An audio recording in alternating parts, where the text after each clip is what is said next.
Hey y'all, welcome back to the channel. Hope everybody's having a good day. First off, thanks to my subscribers. If you haven't subscribed, please do so if you want to watch some crazy Fox content and Fox builds.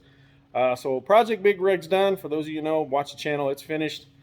I started cleaning off the car behind me, and the wife came out and she said, well, it's about effing time. So we're going to call this project BFT. A little bit about this car. We own this car twice. Sold it to a friend of mine. He didn't do anything with it. Bought it back about 5 years ago.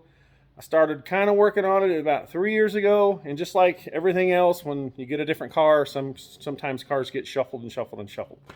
So if you watch any of my videos, you've seen this car kind of sitting in the back with just parts, just been a part shelf. That's just kind of what it turned into.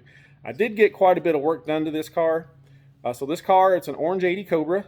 It's an Idaho car, super solid little car. The car probably started out as a 4-cylinder turbo car, and somebody put a carbureted 302 5-speed in it and painted the engine bay green. Why they did that, I have no idea. So when I bought the donor car for Big Red, I decided to do an EFI swap on this car, but I wanted to do it right.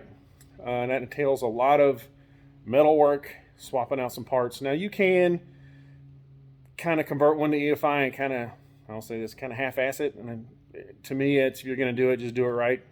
What I mean by that, on early cars prior to 83, there's nowhere to mount the computer. The fender aprons are different under the hood where the battery sits, when the airbox mounts. So when I build a car, I want it to look factory when it's done, or as close to factory as I can get it. So without further ado, if you guys want to check this little thing out, I'll flip you guys around and we'll check it out as far as what I got done. So we're going to start out with where the computer mounts. I already swapped out this A-pillar area right here so I can mount a factory computer inside the car like it's supposed to. I'll flip around on the inside. You can see I can mount it just like factory. Stitch welded it down through there. I'll dress that up and paint it once I get to that area. On the outside, I replaced both fender aprons so I can use a stock airbox if I want, or at least have the stock 86 to 93 fender aprons in the car. I did weld up quite a few holes in this car, for those of you who are watching this video. Now on the driver's side, this apron is also different. On the earlier cars, the battery is mounted on the passenger side, but also the area on the driver's side is where the overflow tank goes for the radiator and the module for the ignition system. So right here in this area right here, where it angles down, it's way up here on early cars. So in order to do an early car to EFI, you've got to kind of modify that to get the battery to fit the way you want it to. But I took some fender aprons. These are out of a 92 GT, both sides. This one and this one right here. So I did one at a time. I welded them into the stock frame rails and the original radiator support. There's the buck tag on the car. The radiator support's original. It's mint, straight, not a bend in it. So I don't replace any of that, just the aprons. Like I said, I did weld up some holes. I didn't go crazy. Not a big fan of Scott Rod panels. If you are, that's your cup of tea, not mine. I just don't care for them. Also on the early cars, this car was a non-AC car, and it didn't have any holes in the firewall. And also when you convert to EFI, you want a place to run your wiring harness through, and that's what this is for as well. This part is also out of the same 92 GT donor car that I had. I sectioned it in kind of down through here. You can't tell now, but if I walk you around to the back side, you'll see where I sectioned it in. I said I still got to dress some of this stuff up. I'll clean it up really good with a wire wheel, and I'm going to put a good coat of satin black on the whole floor pans and stuff. So what we're doing today, we're cleaning the floors. Like I said, this car is super solid. There's no rust in this car.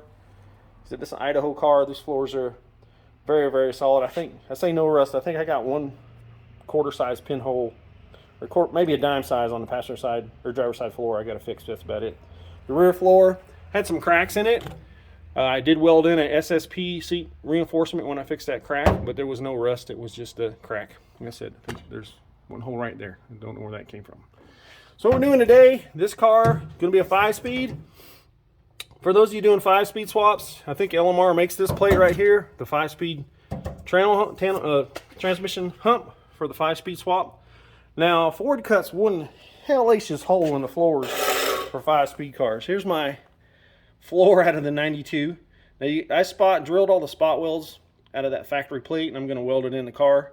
I'll put you guys on pause, and then we'll show you guys welding that in. I've already burnt some of the welds in.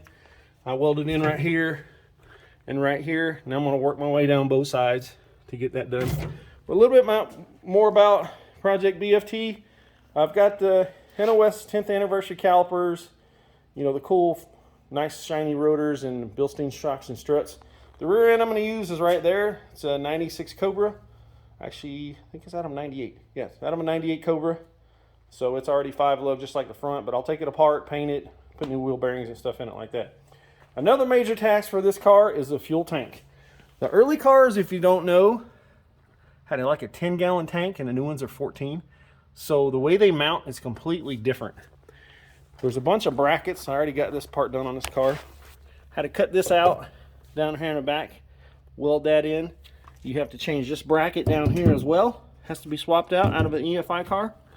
And then underneath, I'm crawling, and I haven't cleaned any of these welds up, guys, so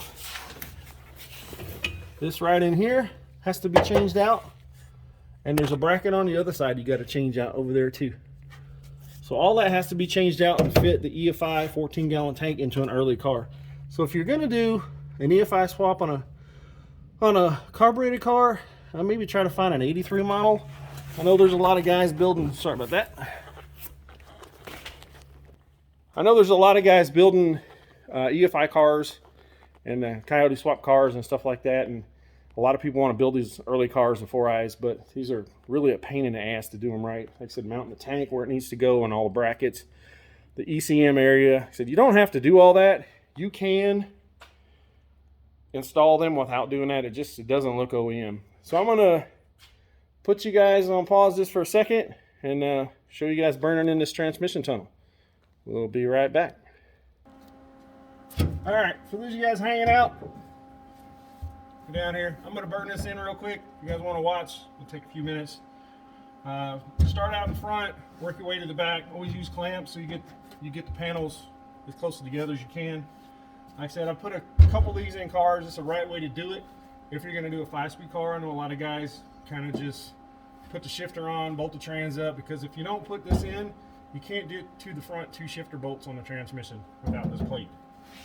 So let's get to it.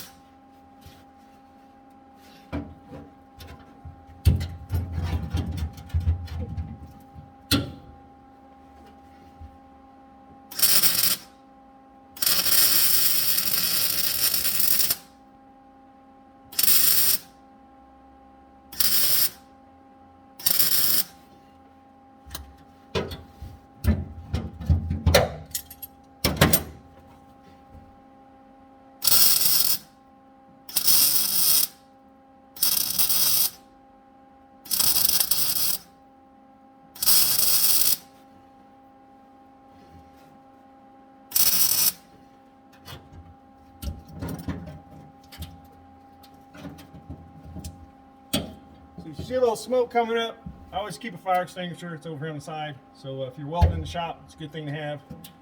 You never know when stuff's going to catch on fire. Those of you who've been welding long enough, I'm sure you've got something on fire at least once or twice.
Alright, so that's that side done.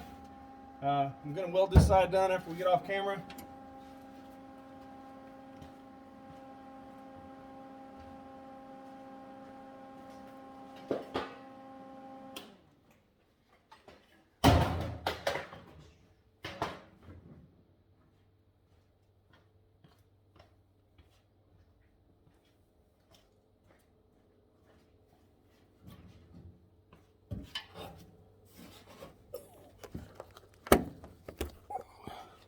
So I'll walk you guys over here, show you what this one side looks like.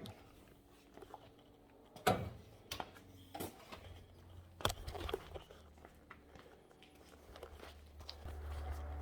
here you go, got this side burned in pretty quick. Take out about 6 more welds. So that's about it for today. I'm probably gonna fix that hole in the floor on the driver's side. I'm gonna clean these floors up real good. I gotta primer up that transmission tunnel right there. I'll seam seal it tomorrow probably, or this afternoon. Now tomorrow I'll scuff the whole floor. I'll put some satin black on it, and might put some body color on it, I don't know. So if you stuck around and watch this video, bear with me sometimes. I get a little long-winded. So thanks again to my subscribers. If you got any Fox body questions, feel free to hit me up, foxjunk73@gmail.com. Thanks again, and you guys have a blessed day.